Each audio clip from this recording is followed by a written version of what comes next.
Houston, we have a podcast. Diving deep into all things Texans, both on and off the field. Here's Sean Pendergast and Pro Football Hall of Famer, the General, John McClain. Welcome to Houtopia.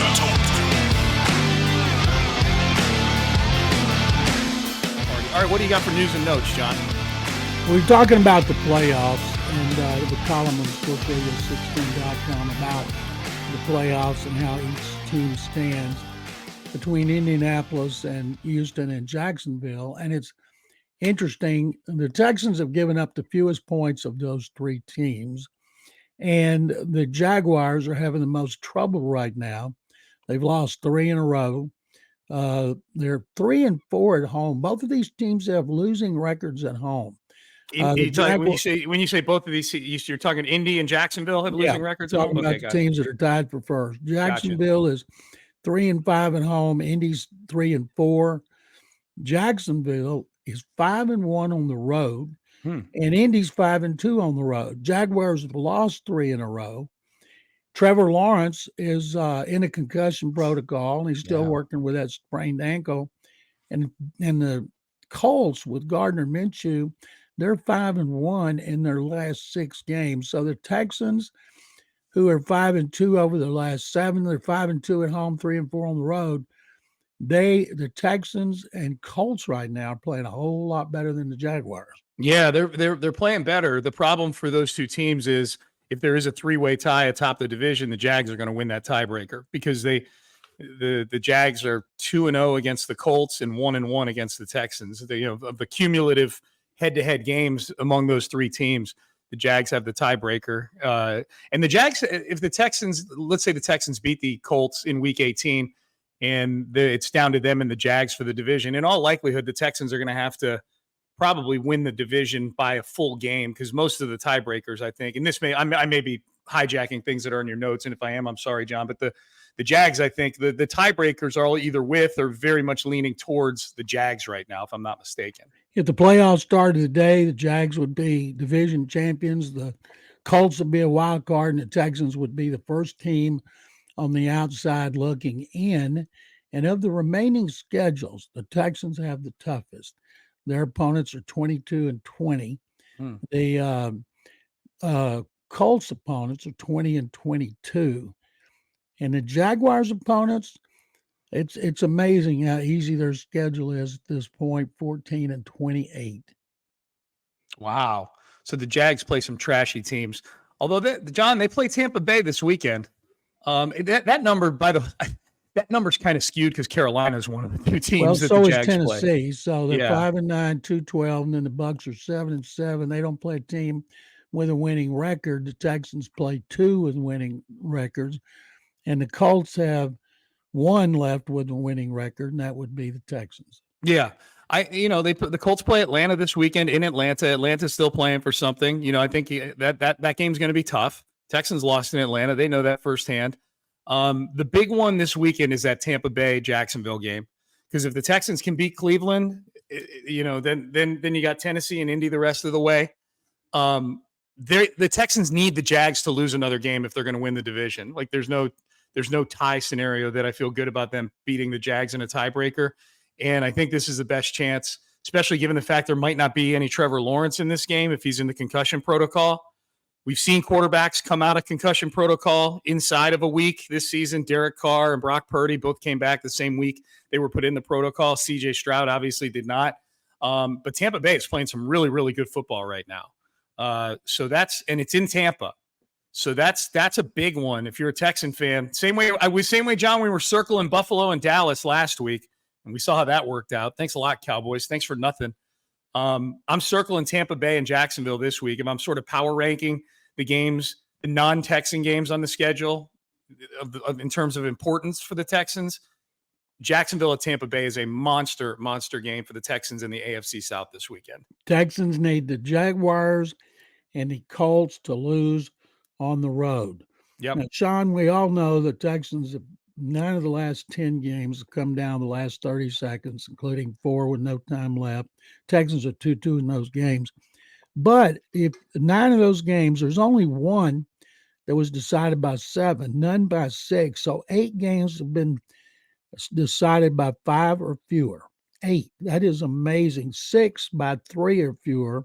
So this team, when D'Amico Ryans talked about, said, we're battle tested. They are battle tested. No team has gone through what they have with so many close games. And it's amazing that they're 6-3 in those 9 games. Yeah. John, those are great stats as far as the margin goes.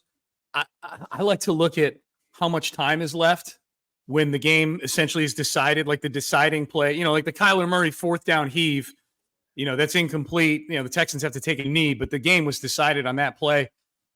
I know the average for the 8 games prior to the win over the Titans was 11 seconds left in the game when the deciding play happened. Obviously, that number has gone down, with the game being decided with 0-0-0 left on the clock in Kiami Fairbairn in this last one. So it's probably under, I would guess now it's 10 seconds or under 10 seconds is how much time has been left when the Texans have clinched each of these games. John, did you happen to see the video of Kiami Fairbairn's field goal from field level that Drew Doherty took?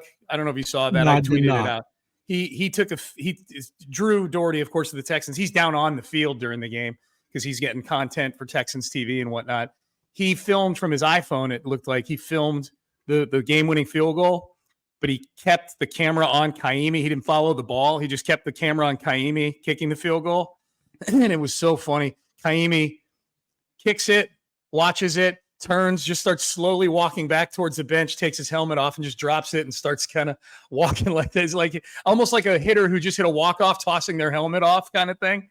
It was so cool. It was really, that was a fun game. For a game that was, if you told me a game was 19-16 as a final score, I'd be like, okay, well, that sounds kind of ugly. And the game was ugly at times, but that game had a lot of action in it. Each team had the ball twice a piece in the final 3 minutes of the game. Like the Texans scored to tie it up with 3 minutes and 3 seconds left. Each team got the ball twice after that in the final 3 minutes of regulation. That's crazy to me. Another thing about Fairbairn's field goal, it would have gone in from 64 yards. It went up on the net. Yeah. I mean, he just boomed it. And I thought it was very good. D'Amico Ryans was asked why he didn't run more plays. And he said because he knew they were within his range and he didn't want to take a chance on a hold or a false start or something like that. And he turned out to be exactly right. That was the first time they've won a road game in overtime since September of 2018 at Indy, which started a 9-game winning streak. And they had 7 sacks, 2.5 by Jonathan Grenard, giving him 12 for the season. And that is tied for second most in team history behind 8 in Jacksonville in 2016, a victory over Jacksonville. And then there are 12 tackles for loss. It seemed like every one of them was Derrick Henry. I mean, that guy, he just got smothered. That was the second most. So they had 15 in 2009 against Seattle. Oh, God, I don't even remember that one. Usually I'm pretty good at recall on stuff like this. I have no recall of that Seattle game in 2009. That's all the general news and notes. Well, John, can I add one here? Sure. A Pender news and notes for the Derrick Henry stat right there, the Derrick Henry talk. I think the Texans tweeted this out actually, that it was the first time in the history of the NFL that a player touched the ball 20 or more times and gained 15 or fewer yards from scrimmage in a game. It's never happened before. It's never happened. It's crazy. Great defense. 2 weeks from now, I'm guessing he's not going to want any part of this defense after what he went through, especially knowing his career in Nashville could be over. And he said after the game, I kind of wanted to go out in the playoffs like he knows it's going to be it, but he could return. They got a lot of money to spend. It's just a matter of how much they want to spend on a running back who turns 30 in January. Oh, and John, nobody's got more wear on the tread than Derrick Henry over the last few years. I don't care how big you are. Like he's taken a lot of hits. What did I see on the broadcast on Sunday? 50% of his 50% of his carries this season, he's been hitting the backfield. Because their offensive line is awful. It's trash. Boy, that Skoronski pick looks positively Kenyon Green-esque right now at left guard. Khalil Davis just made him look terrible. Oh, yeah, really, really destroyed him. All right, John, that was good stuff. I love the general news and notes with John McClain. You ready to do so? You're welcome.